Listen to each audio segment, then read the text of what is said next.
Hello students, today we are going to start mechanics. Mechanics is the very first chapter of 11th class. तो 11th class की physics जो है यहीं से शुरू होती है. There are so many branches in physics like oscillation, electromagnetism, gravitation, thermodynamics, wave, oscillation. ठीक है. तो जो मैकेनिक्स है वो बेस ऑफ फिजिक्स है. अगर आपको फिजिक्स को स्ट्रॉन्ग करना है तो मैकेनिक्स का नॉलेज आपको अच्छे से आना चाहिए. अगर आपको इलेक्ट्रोमैग्नेटिज्म का क्वेश्चन अच्छे से करना है तो आपको मैकेनिक्स का जो बेस है वो अच्छे से आना चाहिए. ठीक है. ये इस फिजिक्स का सोल माना जाता है. इसके बिना आप फिजिक्स सीखना भूल जाइए. ठीक है. तो मैकेनिक्स को अच्छे से पढ़ना है अपने को. ठीक है. तो मैकेनिक्स क्या होता है? मैकेनिक्स क्या है? Study of motion. In general अगर बात करें तो मैकेनिक्स क्या है? Study of motion. Study of motion. अब मैकेनिक्स को हम लोग दो पार्ट में डिवाइड कर रहे हैं. ठीक है. एक को बोलेंगे काइनेमेटिक्स काइनेमेटिक्स और दूसरे को बोलेंगे डायनेमिक्स. ठीक है. तो काइनेमेटिक्स और डायनेमिक्स दो पार्ट में फिजिक्स को इसको मैकेनिक्स को डिवाइड किया गया है. तो काइनेमेटिक्स क्या होता है? काइनेमेटिक्स क्या है? Study of motion. अब आप बोलोगे यहां भी स्टडी ऑफ मोशन है और यहां भी आप स्टडी ऑफ मोशन बोल रहे हो.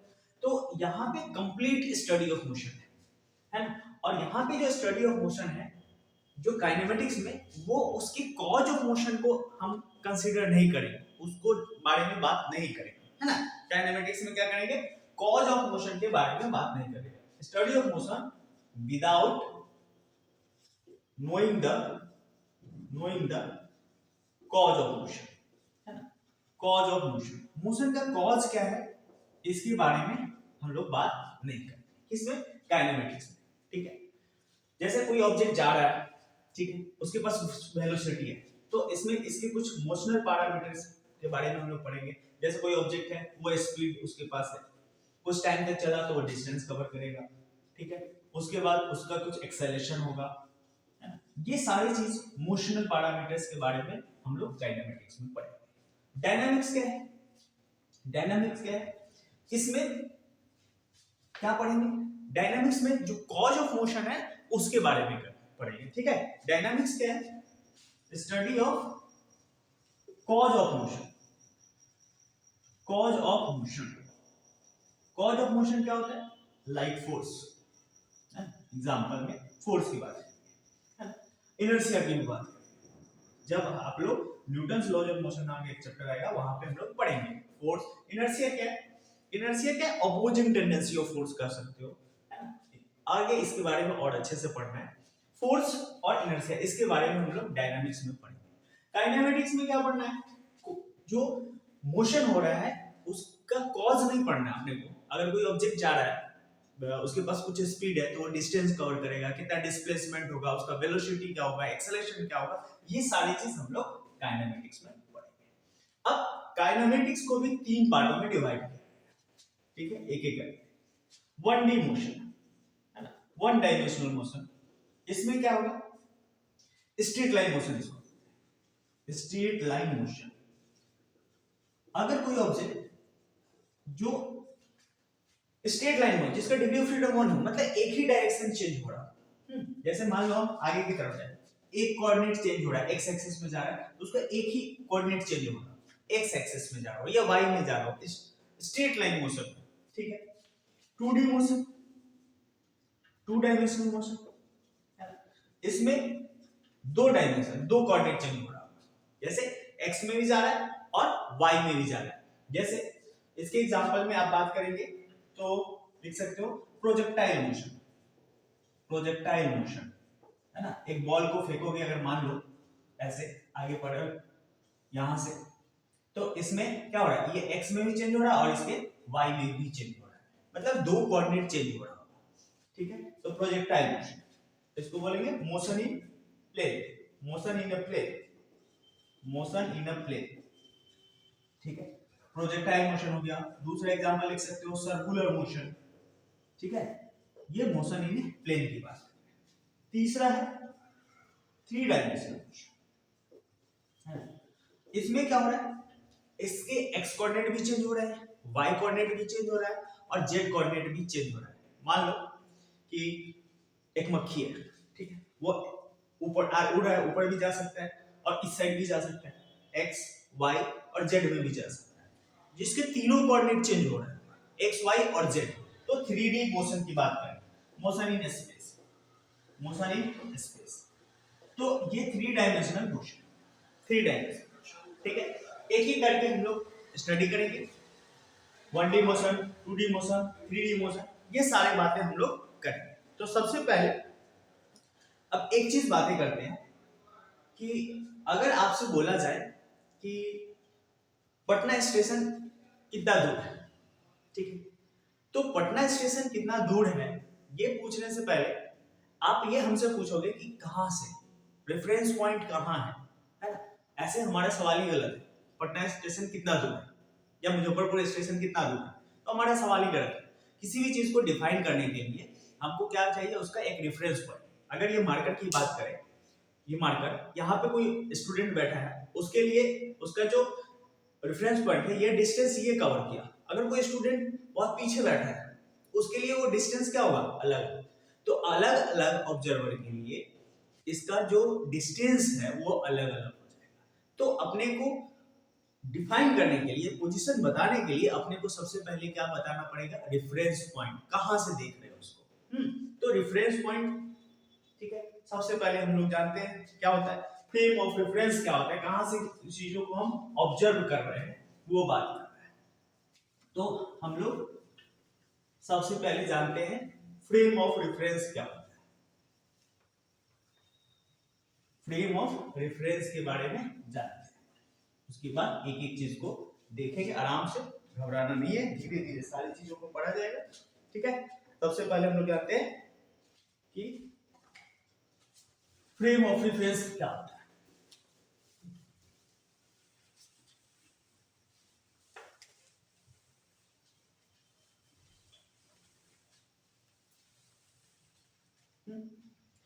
Frame of reference, frame of reference क्या होता है, ठीक है।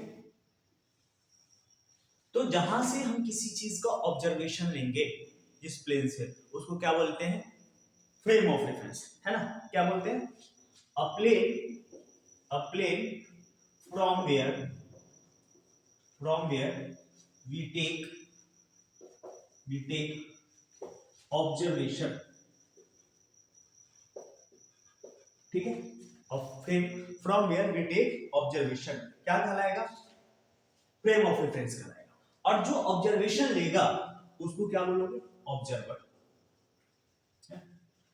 जिस प्लेन से हम लोग देख रहे हैं वो कहलाएगा फ्रेम ऑफ रेफरेंस, और जो ऑब्जर्वेशन ले रहा है वो क्या कहलाएगा, ऑब्जर्वर का। यहां पे कोई दिक्कत नहीं होनी चाहिए। अब एक बात और, जब भी कभी मान लो हम किसी गाड़ी में या ट्रेन में बैठे हैं, तो हम क्या बात करते हैं कि पूछते हैं कि पटना कितने देर में आएगा या दिल्ली कितने देर में आएगा, जो आने वाला शहर। क्या दिल्ली आता है, ट्रेन दिल्ली तो नहीं आता है। हम तो जा रहे हैं ट्रेन में, हम सफर कर रहे हैं, लेकिन हम जो को पैसेंजर है उससे पूछते हैं कि वो दिल्ली कितने देर में आएगा, या जयपुर कितने देर में आएगा, पटना कितने देर में आएगा। तो यहाँ पे मूवमेंट किसका हो रहा है, ट्रेन में जब हम बैठे हैं तो साइड से देखते हैं क्या, गाड़ी में जो साइड में पेड़ पौधे जो है वो पीछे की तरफ जा रहे हैं, ठीक है। क्या पौधा पीछे की तरफ जाता है, नहीं, वहां पे हमारा मोशन, हम मोशन में है, लेकिन हम ऐसा जनरल भाषा में पूछते हैं कि कोटा कितने देर में आएगा, पटना कितने देर में आएगा, जयपुर कितने देर में आएगा।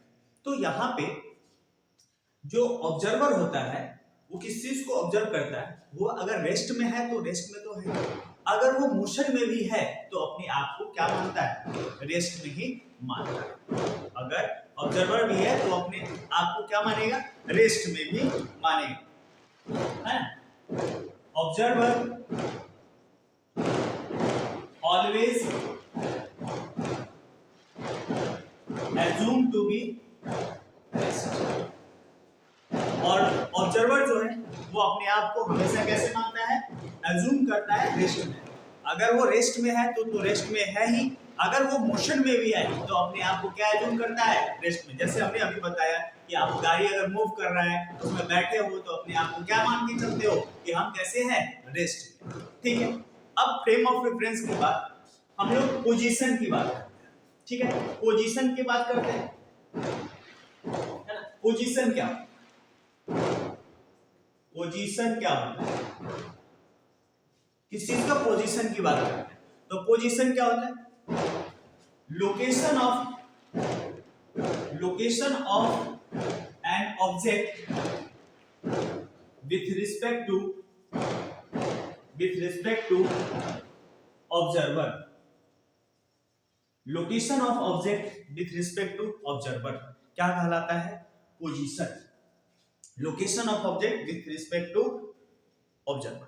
ठीक है, अब पोजीशन है, location of object with respect to observer, वो कहां है ऑब्जेक्ट, उसका पोजीशन कहां पे है। तो ये जो पोजीशन हो सकता है change with time, change with time. Position क्या है, टाइम के रिस्पेक्ट में चेंज भी हो सकता है ना, और not change with time, not change with time. ठीक है, ये जो पोजीशन है टाइम के रिस्पेक्ट में चेंज हो सकता है और टाइम के रिस्पेक्ट में चेंज नहीं भी हो सकता है। ठीक है, ये अगर बात करें ब्लैक बोर्ड का तो हमारे रिस्पेक्ट में अभी ये चेंज नहीं हो रहा है इसका पोजीशन, तो ये कैसा एज्यूम किया जाता है, रेस्ट। अगर किसी ऑब्जेक्ट का पोजीशन टाइम के रिस्पेक्ट में चेंज नहीं हो रहा है तो उसको कैसा एज्यूम किया जाएगा, रेस्ट। और अगर किसी ऑब्जेक्ट का पोजीशन टाइम के रिस्पेक्ट में चेंज हो रहा है तो क्या कहलाएगा, मोशन। ठीक है, अगर किसी ऑब्जेक्ट का पोजीशन टाइम के रिस्पेक्ट में चेंज हो रहा है तो वो कहलाएगा मोशन में, और अगर किसी ऑब्जेक्ट का पोजीशन टाइम के रिस्पेक्ट में चेंज नहीं हो रहा है तो क्या कहलाएगा, रेस्ट में। एक बात और आगे चलते हैं, मान लीजिए कार मूविंग है, ठीक है, एक कार मूव कर रहा है और इसमें दो दोस्त हैं ए और बी, कार मूव कर रहा है वी वेलोसिटी से, ठीक है, वी वेलोसिटी से कार आगे की तरफ जा रही है। ठीक है, और एक बंदा, आपका तीसरा दोस्त जो है ये खड़ा है कार से बाहर, ठीक है, तीसरा बंदा जो है कार से बाहर है, इसका नाम सी है। अब ए बी से पूछता है ए को बी कैसे दिख रहा है, ए को बी, क्योंकि वो दोनों कार में ही है तो ए को बी दिख रहा है कैसा, रेस्ट में दिख रहा है। लेकिन सी को क्या दिख रहा है, बी मोशन में दिख रहा है। एक ही टाइम पे ए को बी जो है वो रेस्ट में दिख रहा है और उतने ही टाइम पे सी को बी कैसा दिख रहा है, मोशन में। मतलब एक ही टाइम पे एक ऑब्जेक्ट एक को दिख रहा है रेस्ट में और दूसरे को दिख रहा है मोशन। ठीक है, एक को दिख रहा है रेस्ट में और दूसरे का दिख रहा है मोशन। मींस क्या है कि रेस्ट और मोशन जो है वो किस पे डिफाइन हो रहा है, विथ रिस्पेक्ट टू ऑब्जर्वर, किसके लिए वो रेस्ट में है और किसके लिए मोशन में। तो ये डिफाइन रेस्ट और मोशन कौन करेगा, ऑब्जर्वर करेगा। ऑब्जर्वर के लिए वो रेस्ट में है या मोशन में है ना।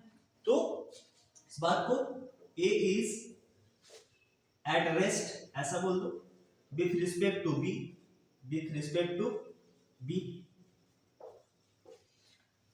ए इज एट रेस्ट, बी के रिस्पेक्ट में ए रेस्ट में, और A is in motion with respect to C. ठीक है, ए के लिए बी कैसा है, रेस्ट में, और सी के लिए बी कैसा है, मोशन में।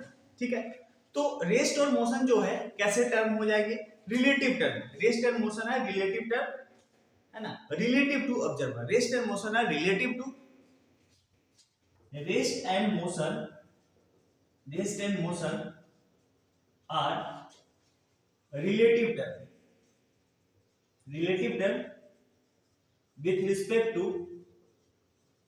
respect to observer। Rest and motion है relative term with respect to observer, ऐसा बोल सकते हो, या relative to observer. With rest and motion है relative term with respect to observer, ऐसे बोल सकते हो। रेस्ट एंड मोशन है relative term relative to observer, ऐसा बोल सकते हो। रेस्ट एंड मोशन है relative term relative to observer, ऐसा बोल दो, रिलेटिव टू ऑब्जर्वर। ठीक है, अलग अलग ऑब्जर्वर के लिए क्या है, अलग अलग, या तो एक को दिख रहा है रेस्ट में और एक को दिख रहा है मोशन में, है ना। दुनिया में ऐसा कोई भी चीज नहीं है जो एब्सोल्यूट रेस्ट में है। दुनिया में ऐसा कोई भी चीज नहीं है जो एब्सोल्यूट रेस्ट में है, मतलब हमारे लिए भी वो रेस्ट में है और दूसरे के लिए भी वो रेस्ट में है, ऐसा कोई भी चीज नहीं है। Nothing is absolute rest in this universe. ये भी बात एक लाइन लिख लेते हैं, nothing is in absolute rest in this universe. अगर हम बात करें अर्थ पे तो हमको लग रहा है कि बगल वाला रेस्ट में, लेकिन स्पेस से कोई देख रहा है तो उसके लिए हम कैसे हैं, मोशन। तो एब्सोल्यूट रेस्ट का मतलब ये हुआ कि जो हमारा हमको दिख रहा है रेस्ट में, वो दूसरे को भी कैसा दिखे, रेस्ट में ही दिखे। ठीक है, अब आगे की तरफ बढ़ते हैं। इसके बाद हम लोग आगे की तरफ चल रहे हैं और कुछ मोशनल पैरामीटर्स की बात करेंगे, उसको पढ़ा जाएगा, डिस्टेंस, डिस्प्लेसमेंट, स्पीड, वेलोसिटी, ये सारे चीज अब एक एक करके देखेंगे। इसके आगे हम लोग बढ़ते हैं। तो यहां तक जो जो पढ़ा उसको एक बार रिकैप कर लेते हैं थोड़ा सा फास्ट, और फिर आगे की तरफ हम लोग चलेंगे। ठीक है, तो सबसे पहले हम लोगों ने देखा मैकेनिक्स। मैकेनिक्स को देखा दो पार्ट में डिवाइड किया गया, एक काइनेमेटिक्स और एक डायनामिक्स। काइनेमेटिक्स मींस जिसमें study of motion without knowing the cause of motion, और दूसरा देखिए डायनामिक्स जिसमें study of cause of motion हम लोग पढ़ेंगे, जो आगे पढ़ेंगे। अभी हम लोग काइनेमेटिक्स शुरू किए हैं तो डायनामिक्स आगे वाले चैप्टर में पढ़ेंगे। ठीक है, अब उसमें कॉज ऑफ मोशन देखें, फिर हम लोग बात की किसका, कि फ्रेम ऑफ रेफरेंस क्या होता है, पोजीशन क्या होता है, उसके बाद हम लोग देखें रेस्ट और मोशन क्या होता है। Rest and motion relative term होते हैं, वो ऑब्जर्वर पे डिपेंड करता है कि ऑब्जर्वर कहाँ है, कौन देख रहा है। आप गाड़ी में बैठे हैं तो आपकी गाड़ी के अंदर से कोई आपको ऑब्जर्व कर रहा है या गाड़ी के बाहर से कोई ऑब्जर्व कर रहा है, ये डिपेंड करेगा। और दुनिया में ऐसा कोई भी चीज नहीं है जो एब्सोल्यूट रेस्ट है। अब हम लोग मोशनल पैरामीटर में डिस्टेंस एंड डिस्प्लेसमेंट दोनों की बात, एक एक करके डिस्टेंस एंड डिस्प्लेसमेंट की बात करते हैं। ठीक है, आराम से समझेंगे, ये बेसिक चीजें हैं जो आप पहले से भी पढ़े हो। ये डिस्टेंस क्या है, देखो मान लो आपका एक पोजीशन ए है और दूसरा पोजीशन बी है। ठीक है, यहां से यहां तक जाने के लिए आपको ढेर सारा रास्ता है। एक रास्ता ये हुआ, एक रास्ता यहां से ऐसे आया, यहां से घूम के गए, एक ऐसे आ रहा है, ऐसे पहुंच रहे हैं। ठीक है, ऐसे दो तीन रास्ता बता, एक 1 2 3 ऐसे घूम के जा रहा है, कोई ऐसे घूम के पहुंच रहा है। ठीक है, तो डिस्टेंस क्या होता है, एक्चुअल पाथ लेंथ है ना। डिस्टेंस क्या होता है, actual path length, actual path length covered by the body, covered by the, ठीक, actual path length covered by the body. जैसे हमने यहां से घुमा, यहां गया, इधर गया, इधर गया, कितना गया, घूम के गया। ठीक है, ये सारा क्या है, डिस्टेंस। लेकिन डिस्प्लेसमेंट क्या होता है, डिस्प्लेसमेंट क्या होता है, shortest path, shortest path from initial to final position, final position, initial to final position के बीच जो शॉर्टेस्ट पाथ होगा वो क्या कहलाएगा, डिस्प्लेसमेंट। अब यहां पे बात करें तो ये वाला डिस्प्लेसमेंट हो जाएगा। ठीक है, और ये डिस्टेंस हो सकता है, ये डिस्टेंस हो सकता है। तो डिस्टेंस जरूरी नहीं कि एक ही, ये जरूरी नहीं, डिस्टेंस तो अलग अलग पाथ से घूम के पहुंच सकते हो। तो ये डिस्टेंस यूनिक वैल्यू होगा ऐसा जरूरत नहीं। ठीक है, बट डिस्प्लेसमेंट यूनिक वैल्यू, एक पॉइंट से दूसरे पॉइंट के बीच जो डिस्प्लेसमेंट है शॉर्टेस्ट पाथ वो यूनिक होगा, लेकिन डिस्प्लेसमेंट अलग अलग हो सकता है, यूनिक वैल्यू नहीं। ठीक है, अच्छा, इसमें ये जो डिस्टेंस है वो एक स्केलर क्वांटिटी है, स्केलर क्वांटिटी है, क्योंकि इसमें कोई डायरेक्शन सेंस की बात नहीं। देखो इधर से इधर, इधर से इधर, ऐसे घूम के कहीं से भी जा सकते हैं। ठीक है, लेकिन डिस्प्लेसमेंट में क्या है, एक प्रॉपर डायरेक्शन है, इसलिए ये वेक्टर क्वांटिटी है, ये एक वेक्टर क्वांटिटी है। कौन, डिस्प्लेसमेंट। डिस्प्लेसमेंट कैसा क्वांटिटी है, वेक्टर क्वांटिटी, और डिस्टेंस कैसा क्वांटिटी है, स्केलर क्वांटिटी है। ठीक है, अब डिस्टेंस जो है वो पाथ पे क्या करता है, डिस्टेंस डिपेंड्स ऑन पाथ, है ना, पाथ। देखिए किस पाथ से जा रहा है उस पर डिपेंड करता है। डिस्टेंस डिपेंड्स ऑन पाथ, ठीक है, मतलब अलग अलग पाथ के लिए डिस्टेंस जो होगा अलग अलग, बट डिस्प्लेसमेंट जो है वो पाथ पे डिपेंड नहीं करता है। Displacement depends on initial and final position. Displacement depends on initial and final position. ये यहां से यहां तक इसका केवल ये इनिशियल और फाइनल इस पर डिपेंड कर रहा है, ठीक है, इनिशियल एंड फाइनल। ये पाथ जिस पाथ से गया वो पाथ पर डिपेंड नहीं करता है ना। अब डिस्टेंस जो है ना कि टाइम के साथ डिक्रीज नहीं करेगा, डिस्प्लेसमेंट टाइम के साथ डिक्रीज कर सकता है। ये अगर बात करें हम, अगर मूव कर रहे हैं, अगर कोई बॉडी मूव कर रहा है तो उसका डिस्टेंस कभी भी निगेटिव नहीं होगा, बट डिस्प्लेसमेंट में भी पॉजिटिव, नेगेटिव एंड जीरो भी हो सकता है। For a moving body distance can not be negative, ठीक है, can not be negative, but displacement may be positive, negative और जीरो एंड जीरो। कैसे, देखो अगर हम बात करें यहां से यहां तक आप जा रहे हैं, ठीक है, तो आपका डिस्टेंस कवर जो बढ़ा, अब यहां से यहां तक आए तभी आपका डिस्टेंस कवर क्या हो रहा है, बढ़ ही रहा है, क्योंकि इसमें कोई डायरेक्शन की बात नहीं है। अगर आप 5 मीटर आगे जा रहे हो और 2 मीटर पीछे आ गए तो आपका डिस्टेंस हो गया 5 to 7 मीटर।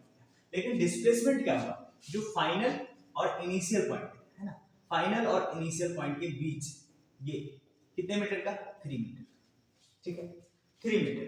तो हमने बोला कि डिस्प्लेसमेंट पहले डिस्टेंस तो है हमेशा बढ़ रहा है, और ये देखो पहले तो बढ़ा फिर घटा, तो डिस्प्लेसमेंट पॉजिटिव भी हो सकता है, नेगेटिव भी हो सकता है। अब ऐसा भी देखो, अगर कोई बॉडी यहां से ऐसे गया और फिर यहां से रिटर्न होकर इसी पॉइंट पे आ गया, 5 मीटर आगे की तरफ गया और 5 मीटर पीछे आ गया, तो यहाँ पे तो डायरेक्शन की बात होगा। अगर आप आगे की तरफ को पॉजिटिव एज्यूम करते हो तो पीछे वाले को नेगेटिव एज्यूम करोगे, तो नेट डिस्प्लेसमेंट क्या हो गया, जीरो। यानी अगर कोई ऑब्जेक्ट जहां से चलना शुरू किया जिस पॉइंट से और फिर से राउंड करके उसी पॉइंट पर पहुंच गया तो उसका डिस्प्लेसमेंट क्या हो जाएगा, जीरो। अब ऐसा भी हो सकता है कि ये पीछे की तरफ और आ जाए यहां तक 7 मीटर, और अब देखो ये आगे की तरफ गया 5 मीटर और पीछे की तरफ आ गया 7 मीटर। अगर आप आगे वाले को पॉजिटिव ले रहे हो तो पीछे वाले को क्या लोगे, नेगेटिव लोगे, तो आपका डिस्प्लेसमेंट यहां से 2 मीटर कहां पे आ गया, नेगेटिव डायरेक्शन में, क्योंकि आपने आगे की डायरेक्शन को पॉजिटिव माना, पीछे की तरफ डायरेक्शन जो है वो नेगेटिव है। कहीं भी ओरिजिन होगा, एक ओरिजिन पॉइंट से आगे को पॉजिटिव मानोगे तो पीछे को नेगेटिव मानोगे। तो डिस्प्लेसमेंट क्या हो सकता है, पॉजिटिव भी हो सकता है, नेगेटिव भी हो सकता है और जीरो भी हो सकता है, ठीक है। चलिए इस पे बेस्ड एक क्वेश्चन करते हैं फिर आगे बढ़ते हैं। डिस्टेंस क्या है, एक्चुअल पाथ लेंथ, ये क्या है, शॉर्टेस्ट, ठीक है, shortest point from initial to final position. ये एक वेक्टर क्वांटिटी होता है क्योंकि इसके डायरेक्शन की बात करेंगे। डिस्टेंस स्केलर है क्योंकि इसमें डायरेक्शन की बात नहीं करेंगे। यहाँ पे देख लो आप ऐसे गए है ना, यहाँ भी आप ऐसे गए तो 5 मीटर प्लस 2 मीटर डिस्टेंस की बात करेंगे, लेकिन डिस्प्लेसमेंट तो 3 मीटर का ही, ठीक है। एक दो क्वेश्चन करते हैं एकदम बेसिक सा, फिर आगे की तरफ बढ़ेंगे, एक एक करके सीखना है, एकदम बेसिक से आपको ले चलेंगे, ठीक है।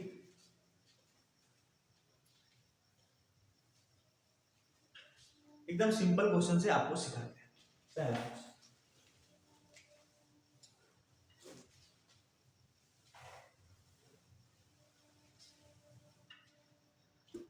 क्वेश्चन ये है कि फाइंड डिस्टेंस एंड डिस्प्लेसमेंट। मान लीजिए ऐसा एक क्वेश्चन है, कोई ऑब्जेक्ट 3 मीटर ऐसे जा रहा है आगे की तरफ और फिर 4 मीटर आगे की तरफ ऊपर की तरफ, तो इस कंडीशन में ये ए से बी गया है और बी से फिर सी गया। इस कंडीशन में आपको बताना है डिस्टेंस और डिस्प्लेसमेंट कितना होगा। तो सबसे आसान क्वेश्चन दिया हमने, डिस्टेंस कितना हो गया? डिस्टेंस तो हो गया 3 मीटर आगे की तरफ और प्लस 4 मीटर पीछे की तरफ, सॉरी ऊपर की तरफ, तो 7 मीटर हो गया। और डिस्प्लेसमेंट क्या हो गया?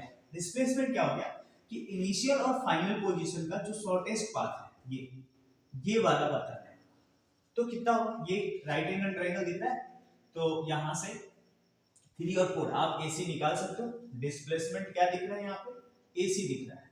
डिस्प्लेसमेंट AC क्या करोगे? पाइथागोरस लगा दो, 3 का स्क्वायर प्लस 4 का स्क्वायर यानी 9 प्लस 16 यानी 25 यानी 5 इसका आंसर है।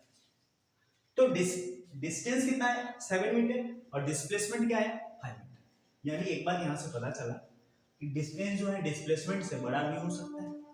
एक बात यहां से पता चला कि डिस्टेंस जो है वो डिस्प्लेसमेंट से बड़ा भी हो सकता है। ठीक है, एक क्वेश्चन करते हैं, question number 2। If an object अगर कोई ऑब्जेक्ट 1D मोशन कर रहा है ना, if an object moving in 1D motion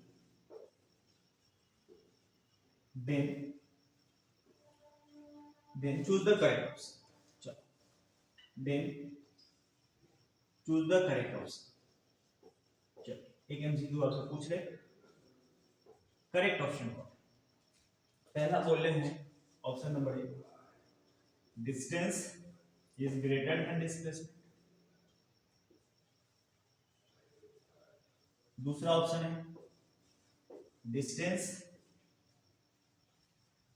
is less than displacement. तीसरा distance is equal to displacement.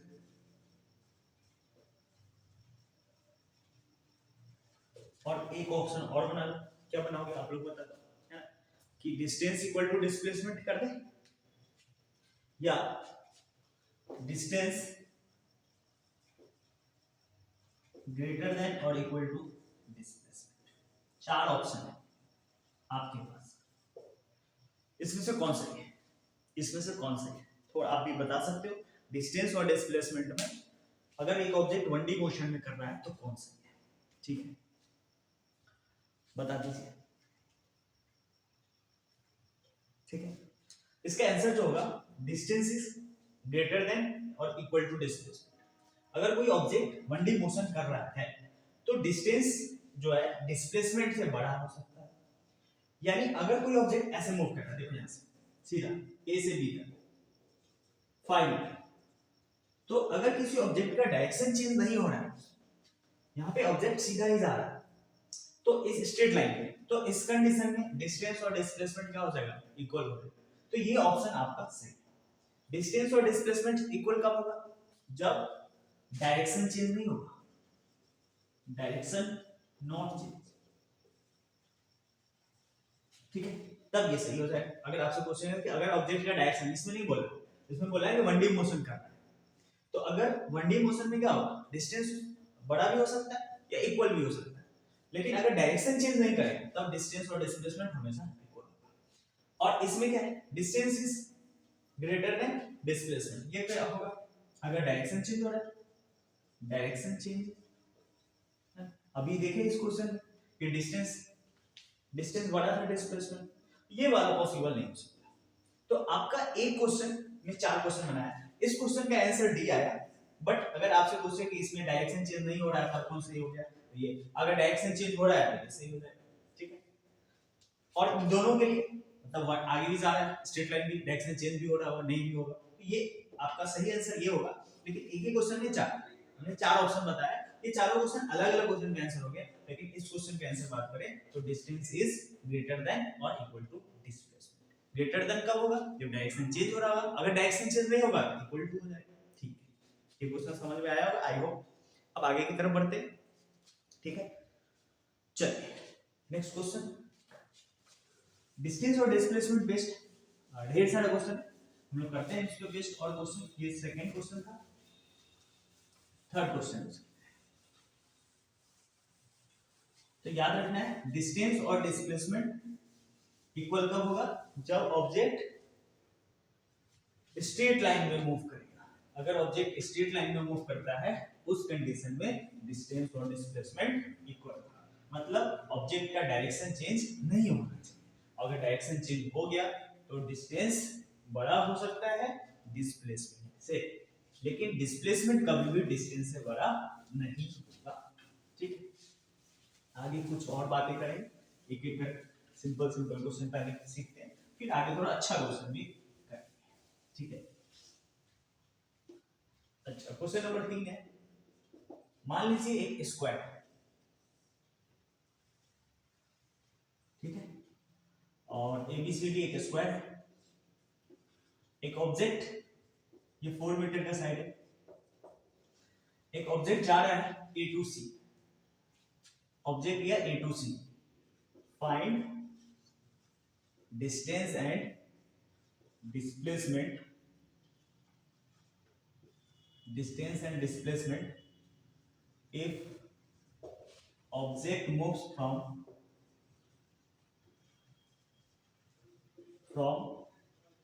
A to C, A to C जा रहा है ऑब्जेक्ट, तो डिस्टेंस और डिस्प्लेसमेंट बताइए। ठीक है, तो आसान है, यहाँ पे डिस्टेंस तो आपको एकदम सिंपल सा क्वेश्चन दिख रहा है, ऐसे क्वेश्चन एक कराएंगे पहले। डिस्टेंस कितना है, ये 4 मीटर आगे की तरफ, और ये एक्चुअल पाथ लेंथ कितना कवर किया 4 मीटर और प्लस 4 मीटर यानी 8 मीटर। और डिस्प्लेसमेंट कितना, डिस्प्लेसमेंट की अगर बात करें तो ये इसका शॉर्टेस्ट पाथ है, ए से सी ऐसे जाएगा। तो फिर से ये एक राइट एंगल ट्रायंगल है, 4 का स्क्वायर प्लस 4 का स्क्वायर, 5 का क्रॉस अप्लाई करो, 16 प्लस 16 32 यानी 4√2। तो इस कंडीशन में हम डिस्टेंस और डिस्प्लेसमेंट इस तरह से फाइंड कर सकते हैं। ठीक है, अब एक दो क्वेश्चन और आता है। सबसे पहले अगर एक ऑब्जेक्ट का पोजीशन वेक्टर की बात है, अच्छा एक बात ये भी कर सकते हो कि अगर किसी ऑब्जेक्ट का 3 डायमेंशन चेंज हो रहा है, मतलब एक्स में भी जा रहा है वाई में भी जा रहा है, ये भी एक क्वेश्चन ऐसा बन सकता है। देखो ये भी बना सकते हैं, मान ले क्यूब, ठीक है, ये अब एक ऑब्जेक्ट जो है यहां से चला, फिर इधर गया और फिर ये, इस कंडीशन में है ना, इस कंडीशन अगर इसका साइड ए है, ये क्यूब है जिसका साइड ए है, अगर एक ऑब्जेक्ट यहां से शुरू किया है तो मान लो ये देखो, ये एक्स एक्सिस और ये वाला वाई, ऊपर वाले को जेड, तो इसके 3 कोऑर्डिनेट चेंज हो रहा है। आपसे बोला कि object A to B C और डी पे पहुंचा है, क्वेश्चन बोल रहा है फाइंड डिस्प्लेसमेंट। तो फाइंड डिस्प्लेसमेंट अगर इस क्वेश्चन में बोले, ठीक है, तो देखो अगर आपका वेक्टर का थोड़ा सा नॉलेज होगा तो आप इसको वेक्टर से भी कर सकते हो, है ना। ऐसे आप अगर डिस्प्लेसमेंट पूछ रहा है तो ए से सी यानी बॉडी डायगोनल, ठीक है, मतलब आप एक पढ़े होइएगा कि क्यूब का डायगोनल क्या होता है, L square plus B square plus H square. क्यों, क्योंकि एक रूम है, मान लो तो रूम में क्या ऐसे गया, पहले एक्स एक्सिस गया, फिर वाई में गया और फिर जेड में जा, पहले एक्स एक्सिस में गया, फिर यहां से टर्न मारा ये वाई में, और फिर कहां गया ऊपर की तरफ जेड में। ये 2D है इसे नहीं दिखा सकते, पहले एक्स में गया, फिर यहाँ वाई में आया और फिर कहां आ गया जेड। तो ये इसका डायगोनल जो है वो क्या कहलाएगा, उसका डिस्प्लेसमेंट। तो यहां से डिस्प्लेसमेंट हम इससे निकाल सकते हैं, क्या हो जाएगा, डिस्प्लेसमेंट हो जाएगा रूट अंडर ए स्क्वायर प्लस ए स्क्वायर प्लस ए स्क्वायर, क्योंकि सब सेम है तो रूट अंडर 3 ए स्क्वायर यानी रूट 3। इस वाले क्वेश्चन के लिए हमारा डायगोनल निकल जाएगा। ठीक है, आगे की तरफ बढ़ा जाए, कोई डाउट हो तो बोलेंगे आप लोग। ठीक है, आगे की तरफ बढ़ते हैं, कुछ और क्वेश्चन को हम लोग देखते हैं। ठीक है, अब कुछ सर्कुलर वाले क्वेश्चन, ठीक है, कुछ सर्कुलर क्वेश्चन को लेके आते हैं, सर्कल वाले, उसमें डिस्टेंस और डिस्प्लेसमेंट का फंडा क्लियर करते हैं। डिस्टेंस और डिस्प्लेसमेंट क्लियर हो जाए, अभी फिर आगे देखते हैं क्या होगा। ठीक है, डिस्टेंस और डिस्प्लेसमेंट को आज क्लियर कर लेना है, उसके बाद हम लोग आगे की तरफ।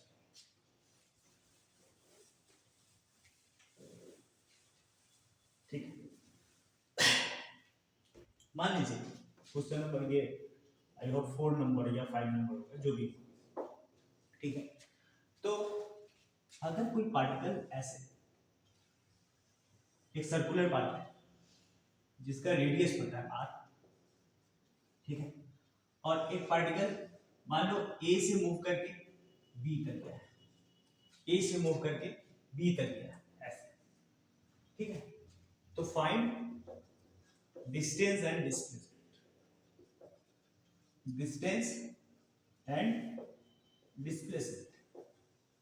अगर कोई पार्टिकल a से मूव करके b तक गया है इस कंडीशन में एक सर्कुलर पाथ पे जिसका रेडियस क्या है r, तो आपको डिस्टेंस और डिस्प्लेसमेंट फाइंड करना है। ठीक, तो डिस्टेंस कितना हो गया देखो, अगर ये पूरा एक राउंड मारता तो ये सर्कमफ्रेंस के इक्वल डिस्टेंस हो जाता, लेकिन ये सर्कमफ्रेंस का 1/4 पार्ट है, तो सर्कमफ्रेंस 2 पाई आर और इसका 4th पार्ट करो कितना आ जाएगा पाई आर बाई 2 हो गया। सही है ना? हाँ, पाई आर बाई 2, हाँ सही है, हाफ करता है तो पाई आर और उसका हाफ पाई आर बाई 2। और डिस्प्लेसमेंट कितना हो जाएगा, अगर डिस्प्लेसमेंट की बात करें तो यहां से यहां तक ये शॉर्टेस्ट पाथ, ये a टू b तक ऐसे गया, a टू b ऐसे गया, तो डिस्प्लेसमेंट कितना होगा, तो ये r है तो ये भी r, फिर से राइट एंगल दिख रहा है, तो डिस्प्लेसमेंट क्या होगा r square plus r square, r square plus r square 2r square यानी √2r। ठीक है, √2r। ठीक है, अब अगले क्वेश्चन में इसी क्वेश्चन को थोड़ा सा और चेंज करते हैं। मान लीजिए यहां तो ठीक था क्योंकि 90 डिग्री आपको पता है, अगर कोई ऑब्जेक्ट ऐसे घूम रहा है, ये यहां है, यहां से शुरू किया ऐसे, यहां से शुरू किया, ये इसका सेंटर जिसका रेडियस है, और ये यहां तक आ गया बी तक, और ये ए से आया, ए से घूम के ऐसे बी तक, और इन दोनों के बीच का जो एंगल है वो थीटा एंगल है, और थीटा को मान लो 120, थीटा मानते हैं 120। इस कंडीशन में फाइंड डिस्प्लेसमेंट, फाइंड डिस्प्लेसमेंट। ठीक है, क्वेश्चन क्या है, फाइंड डिस्प्लेसमेंट। अगर कोई ऑब्जेक्ट एक सर्कुलर पाथ है जिसका रेडियस r है और ये ऐसे घूम रहा है, जब a से b तक पहुंचा है तो उसका एंगल कितना आया है 120 है, 120 है, तो आपको बताना है डिस्प्लेसमेंट कितना होगा। ठीक है, इस तरह के क्वेश्चन के लिए आप लोग कोई एक फार्मूला बता देते हैं और उस फार्मूला को याद रखना है। ठीक है, उसको हम अभी थोड़ा सा अगर याद है वेक्टर में तो ठीक है, वेक्टर से नहीं तो अभी ड्राइव करके बता भी देंगे। यहाँ पे डिस्प्लेसमेंट इस टाइप के क्वेश्चन के लिए जब एंगल ऐसे दिया हो किसी भी पार्ट के लिए तो लगाएंगे 2r sin theta by 2r sin theta, ये वेक्टर में पढ़ना है, तो 2r अभी ड्राइव भी करके भी आपको बता देंगे, 2r sin थीटा बाय 2, तो 2r और sin थीटा हो जाएगा 60 बाय 2 30, और sin 30 कितना होता है sin 30, सॉरी ये sin 120 था तो 120 हो जाएगा 60, तो sin 60 यहाँ हो जाएगा, sin 60 का वैल्यू कितना होता है √3 बाय, तो √3 आ गया, √3। अच्छा ये सबके लिए वैलिड है, यहाँ पे भी डिस्प्लेसमेंट में अगर आप लगाते हो ये वाला फार्मूला तो देखो इस मेथड, अगर ये मेथड 1 बोल रहे हो तो मेथड 2 से डायरेक्ट फार्मूला आप लगा दो, क्या बताया 2r sin थीटा बाय 2, और sin थीटा क्या हो जाएगा यहाँ पे 90 हो जाएगा, तो 90 का हाफ, ये टोटल 90 है तो 90 का हाफ 45, और sin 45 का वैल्यू कितना होता है 1/√2, √2 से ये √2 टाइम्स कर जाएगा √2, तो ये हमेशा वैलिड हो जाएगा, ये हमेशा वैलिड हो जाएगा 2r sin थीटा बाय 2, याद रखना है आपको 2r sin थीटा बाय 2। अब अगर आप बोलो कि ये आया कहां से, वेक्टर से हम लोग पढ़े, अगर आपको नहीं पता तो हम आपको एक बार ड्राइव करके बताते हैं। ठीक है, ये साइन थीटा वाला फॉर्मूला जो कहां से आया ये देख लो एक बार, ड्राइव कर देना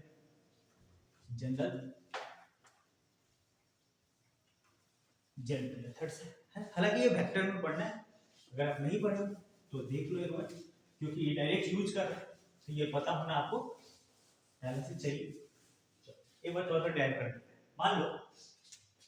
मान लो ये एक सर्कल है, एक ऑब्जेक्ट यहाँ से यहाँ तक पहुंचे, ठीक है, ये r है, ये r1 है, ये r2 मान लो।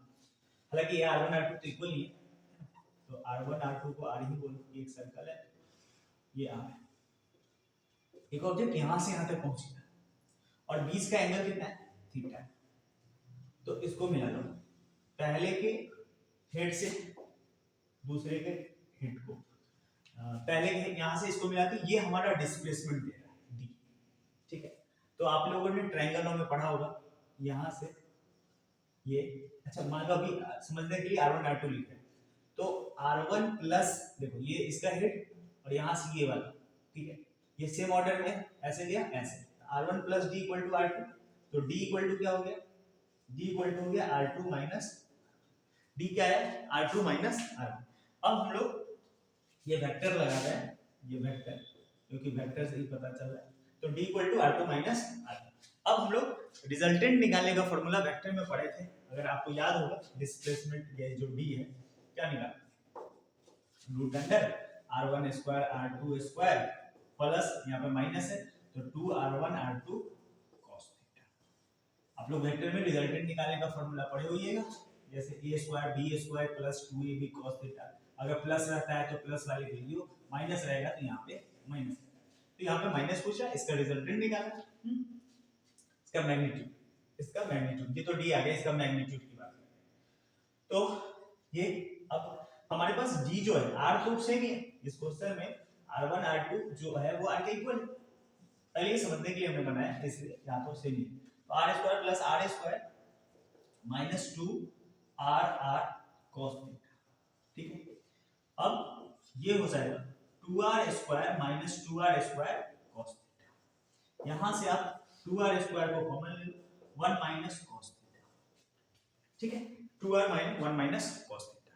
अच्छा आपको एक फार्मूला याद हो, है ना, 1 माइनस cos 2 थीटा याद है क्या, 1 माइनस cos 2 थीटा क्या होता है, 2 sin square theta. 1 minus cos 2 theta रहता तो 2 sin स्क्वायर थीटा, लेकिन यहाँ पे हमारे पास cos थीटा है, तो अगर ये थीटा है तो ये, देखो ये 2 थीटा है तो ये थीटा है, तो ये थीटा हुआ तो ये वाला इसका हाफ हो जाएगा, तो 1 माइनस cos थीटा को हम लिख सकते हैं यहाँ पे 2r square into 2 sin square theta by 2, ठीक है। तो 2 जब 4 का बाहर क्या निकलेगा 2r, और ये sin स्क्वायर थीटा का sin थीटा बाय, तो ये आ गया इन दोनों के बीच का रिजल्टेंट जो था, उसके मैग्नीट्यूड को हम लोग निकाल दिए, ठीक है। तो यहां से इसी फार्मूला को हम लोग यूज करके क्या निकाले थे, 2r sin थीटा बाय, ठीक है। एक थोड़ा सा और पार्ट करेंगे, उसके बाद आपको यहीं पे स्टॉप करेंगे, ठीक है। एक चीज और बता दें, इसको नोट कर लें, समझने में दिक्कत हो, ये वेक्टर चीजें हैं, वेक्टर में आपने पढ़ा होगा इसको, ठीक है। ये आप किसी भी एंगल के लिए यूज कर सकते हैं, जब एंगल पता आराम से निकाल सकते हो। अब एक बात और ध्यान रखें, क्या कि जब भी हम बात करें 2D में, तो इस वाले डायरेक्शन को हम लोग नॉर्थ मानते हैं, और ये साउथ हो गया, इधर ईस्ट हो गया, और इधर वाला वेस्ट हो गया। जब भी बोले कि एक ऑब्जेक्ट मूव कर रहा है 3 मीटर नॉर्थ फिर 5 मीटर साउथ, ऐसा कुछ क्वेश्चन हो, तो इस वाले क्वेश्चन के लिए हम लोग नॉर्थ साउथ ईस्ट वेस्ट की बात करते हैं, ठीक है।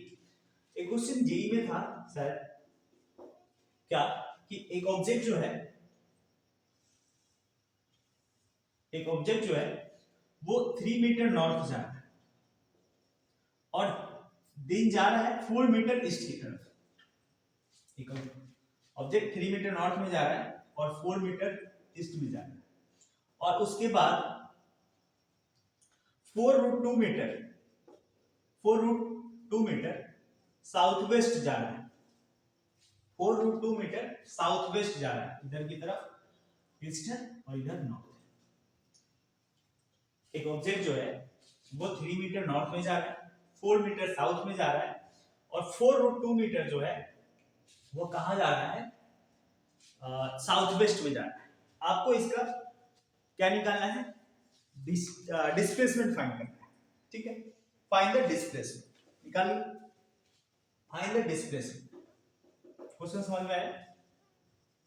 An object moves 3 meter in north direction, then 4 meter in eastward, and then 4√2 meter in southwest. Southwest में दिया है, मतलब अगर एंगल नहीं दिया है तो आप समझ जाइए कि वो बीचों बीच से जा रहा है, ठीक है। अच्छा एक बात हम लोग पढ़े हैं, देखते हैं इसको, कि अगर कोई वेक्टर को पैरेलल शिफ्ट करते हैं तो उसमें कोई भी चेंजिंग नहीं होता। तो ये 4 मीटर को हम ऐसा जूम कर रहे हैं, यहाँ पे बना रहे हैं, ये 4 मीटर, ठीक है। इसको हटाते हैं, यहाँ पे लिखते हैं 4 मीटर, क्योंकि उसको पैरेलल से कर दिया। अब 4√2 इधर की तरफ आपने पढ़ा होगा कंपोनेंट करना है इसका, 4√2। अगर ये 45 है, ये भी 45 है, क्योंकि दोनों का एंगल सेम बनेगा, बीचों बीच से जा रहा है। अगर angle south west, north west है ना, नॉर्थ ईस्ट या नॉर्थ वेस्ट दिया हो तो समझ जाइएगा वो बीचों बीच से जा रहा है। तो इसका ये वाला कंपोनेंट अगर करोगे तो 4√2 का cos थीटा यानी cos 45, यानी 4√2 cos 45 1/√2 कैंसिल हो गए 4, यानी इधर की तरफ, इस मतलब ये दो डायरेक्शन को कवर, इधर की तरफ भी 4 और इधर की तरफ भी 4, ठीक है। इधर की तरफ भी 4 और इधर की तरफ भी 4। तो क्या करेंगे, ये 4 मीटर देखो, ये ईस्ट और ये नॉर्थ एक दूसरे को कैंसिल आउट कर दिए। अब क्या है, 4 मीटर डाउनवर्ड और 3 मीटर अपवर्ड। तो नेट डिस्प्लेसमेंट जो होगा वो कितना हो गया, नेट डिस्प्लेसमेंट जो होगा वो कितना हो गया, 3 मीटर ऊपर 4 मीटर नीचे, तो 1 मीटर डाउनवर्ड यानी -1 का जे कैप, -1 का जे कैप, क्योंकि ये डाउनवर्ड जा रहा है यानी कहां जा रहा है, साउथ डायरेक्शन में जा रहा है, ठीक है। आपने वेक्टर में पढ़ा होगा ये वाला चीजें, एक्स एक्सिस को हम लोग आई कैप से डिनोट करते हैं, वाई वाले को जे कैप और जेड एक्सिस वाले को के कैप से। इसका इधर वाला माइनस आई कैप हो जाता है, इधर वाला माइनस जे कैप और ये वाला माइनस। तो यहाँ पे देखो ये डाउनवर्ड जा रहा है इसलिए माइनस जे कैप, ठीक है। तो आज का लेक्चर यहीं पे खत्म करते हैं। अगले क्लास में हम लोग स्पीड और वेलोसिटी ये सारी बातें करेंगे। तब तक के लिए थैंक यू। इसमें एक चीज और बताना रह गया है, पोजीशन वेक्टर, वो हम लोग वेक्टर फॉर्मूला कोऑर्डिनेट दिया हो तो डिस्प्लेसमेंट कैसे फाइंड करते हो वो अगले लेक्चर में देखेंगे। तब तक के लिए थैंक यू।